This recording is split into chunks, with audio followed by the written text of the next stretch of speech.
আসসালামু আলাইকুম প্রিয় ঈশ্বরদীবাসী।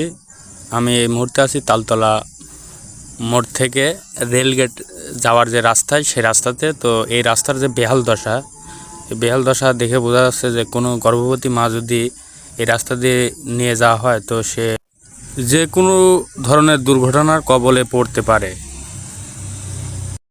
আমি নিজে আসছি অটোতে, তো অটোতে আসার সময় আমার নিজেরই মাজা টাজা ব্যথা হয়ে গেছে সারা শরীর।